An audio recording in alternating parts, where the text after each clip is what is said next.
नमस्कार दोस्तों, मैं हूं जितेंद्र और आप देख रहे हो भाई टेक्निकल बॉस यूट्यूब चैनल। दोस्तों, आज की वीडियो उन लोगों के लिए बहुत काम की होने वाली है जिनके कंप्यूटर स्टार्ट करते समय बायोस ऑटोमेटिक ओपन हो जाता है। यहां पर लिखा होता है बायोस सेटअप यूटिलिटी 2012, 2013, 2014। यहाँ पर आपका कुछ भी हो सकता है या फिर कोई ऐसी ब्लू स्क्रीन खुल जाती है और उन्हें समझ नहीं आता कि आखिर में करना क्या है, क्यों आ गया ये खुल गया बायोस। ठीक है, तो कई बार लोग इस स्क्रीन को देखकर घबरा जाते हैं और सोचते हैं कि शायद कंप्यूटर ख़राब हो गया, लेकिन हर बार ऐसा नहीं होता। बहुत बार यह सिर्फ बायोस की स्क्रीन होती है जहां से आप अपने कंप्यूटर की बेसिक सेटिंग देख सकते हैं। तो इस वीडियो में आपको आसान भाषा में बताऊंगा दोस्तों कि बायोस क्या होता है और इससे बाहर कैसे निकलना है, कौन कौन सी सेटिंग महत्वपूर्ण है और अगर गलती से कोई सेटिंग बदल गई हो तो उसे वापस कैसे ठीक कर सकते हैं। तो वीडियो को शुरू से आखिरी तक ज़रूर देखिए, क्योंकि मैं एक एक सेक्शन को आसान तरीके से समझाने वाला हूँ। सबसे पहले, अगर आपका कंप्यूटर सीधे बायोस में चला गया है या आप जब भी कंप्यूटर को ऑन करते हैं तो सीधे बायोस में चले जाते हैं और आप सिर्फ बाहर निकलना चाहते हैं, तो घबराने की ज़रूरत नहीं है। ज़्यादातर मदरबोर्ड में F10 दबाने पर सेव एंड एग्जिट का ऑप्शन आ जाता है। जैसे ही आप F10 दबाकर ओके करेंगे, कंप्यूटर बायोस से बाहर निकलकर समान रूप से बूट करने की कोशिश करेगा। अगर आपका सिस्टम सही तरीके से काम कर रहा है और आप सिर्फ गलती से बायोस में पहुंच गए हैं तो इतना करना ही काफ़ी है।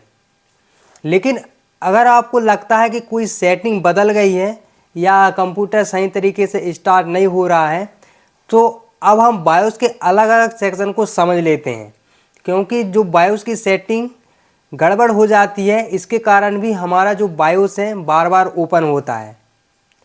सबसे पहले आते हैं मेन मेनू पर। मेन सेक्शन में दोस्तों आमतौर पर यहाँ पर सिस्टम की बेसिक जानकारी दिखाई जाती है। यहाँ आपको BIOS version, processor information, installation memory, यानी रैम की जानकारी और सिस्टम का समय तारीख दिखाई दे सकती है।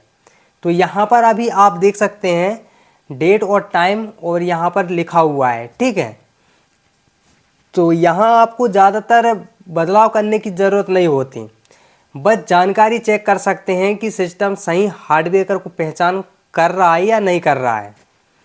अब चलते हैं एडवांस मेनू पे।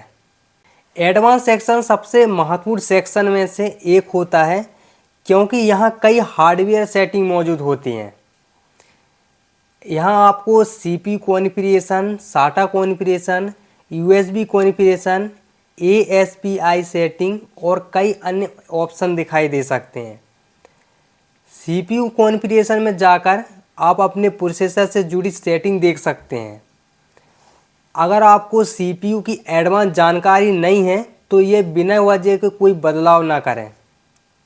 समान उपयोगकर्ताओं के लिए सबसे सुरक्षित तरीका यही है कि जो सेटिंग पहले से है उसे वैसा ही रहने दें। यहाँ पर आपको कुछ भी छेड़छाड़ करने की ज़रूरत नहीं है। ठीक है, और अगर आपकी सेटिंग गड़बड़ है तो यहाँ से आप मिलान कर सकते हैं मेरे सिस्टम से। आपकी मतलब यहाँ से जो भी सेटिंग है आप अपने कंप्यूटर से मिलान कर सकते हैं। ठीक है, अब दोस्तों बात करते हैं ASPI सेटिंग की। ये सेक्शन पावर मैनेजर से जुड़ा होता है। कंप्यूटर जब स्लीप मोड में जाएगा, कैसे पावर मैनेज करेगा, ऐसी चीज़ें यह नियंत्रण होती है। अगर आपकी कोई विशेष ज़रूरत नहीं है, यहाँ की डिफ़ॉल्ट सेटिंग को बदलने की आवश्यकता नहीं होती। अब दोस्तों चलते हैं SATA कॉन्फ़िगरेशन पर। ये महत्वपूर्ण सेक्शन है दोस्तों, क्योंकि यहीं से पता चलता है कि आपका मदरबोर्ड हार्ड डिस्क या फिर SSD को पहचान कर रहा है या नहीं कर रहा है। अगर यहाँ आपकी SSD या हार्ड डिस्क दिखाई दे रही है तो दोस्तों इसका मतलब है कनेक्शन सही तरीके से सेट है, लगा हुआ है आपका कनेक्शन। अगर ड्राइव दिखाई नहीं दे रही है तो आपको केबल, पावर कनेक्शन या ड्राइव की जांच करनी पड़ सकती है।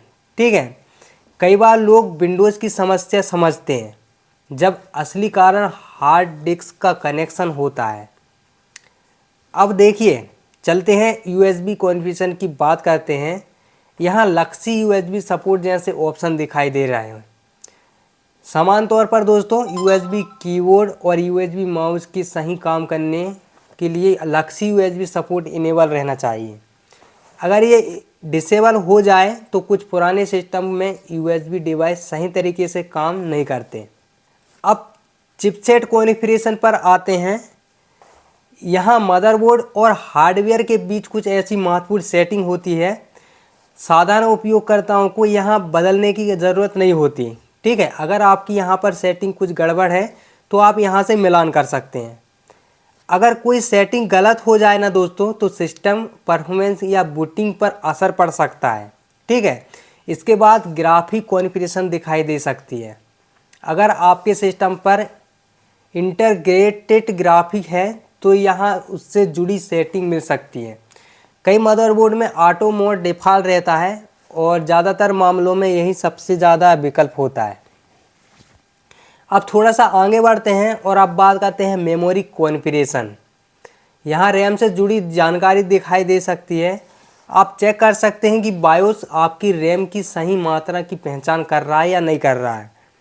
अगर आपने 8 GB रैम लगाई है और बायोस सिर्फ 4 GB दिखाई दे रहा है तो आगे जांच करने की ज़रूरत पड़ सकती है।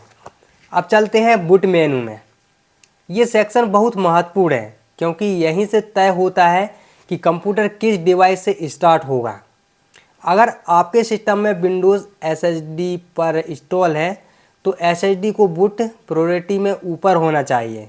ठीक है, अगर बूट ऑर्डर गलत हो जाए तो कंप्यूटर विंडोज़ की जगह किसी दूसरी डिवाइस को ढूंढता रहेगा और बूट ही नहीं करेगा। ठीक है, आप यहाँ पर परेशान हो जाओगे। तो सही तरीके से आपको बूट करना है। अब चलते हैं सिक्योरिटी मेनू की बात करते हैं। यहाँ पासवर्ड और सिक्योरिटी से जुड़ी सेटिंग मिल सकती है। अगर आपको इनके बारे में पूरी जानकारी नहीं है तो इन्हें भी बदलने की आपको ज़रूरत नहीं है। ठीक है, इसको भी आपको बदलना नहीं है। अगर बदल गया है तो आप मिलान कर सकते हैं यहाँ से। गलत पासवर्ड सेट होने पर बाद में बायोस खोलने में परेशानी हो सकती है। ठीक है, अब सबसे महत्वपूर्ण हिस्सा है दोस्तों, अगर आपको लगता है कि बायोस की सेटिंग ख़राब हो गई है और समझ नहीं आ रहा है कि क्या बदल गया है तो ज़्यादातर मदरबोर्ड में रिस्टार्ट डिफ़ॉल्ट या लोड ऑप्टिमाइजेशन डिफ़ॉल्ट का विकल्प मिलता है। इस ऑप्शन को चुनने पर बायोस की अधिकांश सेटिंग फैक्ट्री डिफ़ॉल्ट पर चलता रहता है। लेकिन ध्यान रखना कि ऐसा करने से आपकी कस्टम सेटिंग हट सकती है, इसलिए सिर्फ ज़रूरत पड़ने पर ही इसका उपयोग करना है। ठीक है, अब दोस्तों आखिरी में सेव एंड एग्जिट की बात करते हैं। अगर आपने कोई बदलाव किया है और उसे सेव करना चाहते हैं तो सेव चेंज एंड एग्जिट चुनना है आपको। ठीक है, अगर आपने कुछ बदला है लेकिन सेव नहीं करना है चाहते तो डिस्कार्ड चेंज एंड एग्जिट का उपयोग कर सकते हो। ज़्यादातर सिस्टम में F10 दबाने पर सेव एंड एग्जिट शॉर्टकट भी काम करता है। इसके बाद कंप्यूटर रिस्टार्ट होगा। ठीक है, और समान रूप से बूट करने लगेगा। तो दोस्तों आज की वीडियो हमने बायोस सेटअप यूटिलिटी को आसान भाषा में समझ लिया है, अलग अलग सेक्शन के बारे में जान लिया है और ये भी देखा कि बायोस से बाहर कैसे निकलता है। ठीक है, और डिफ़ॉल्ट सेटिंग कैसे लोड करनी है। अगर वीडियो पसंद आई हो तो वीडियो को लाइक ज़रूर कर देना, अपने दोस्तों के साथ शेयर करना और चैनल पर नए हैं तो सब्सक्राइब करना बिल्कुल मत भूलना। मैं मिलता हूं दोस्तों आपसे अगली वीडियो में, तब तक के लिए धन्यवाद।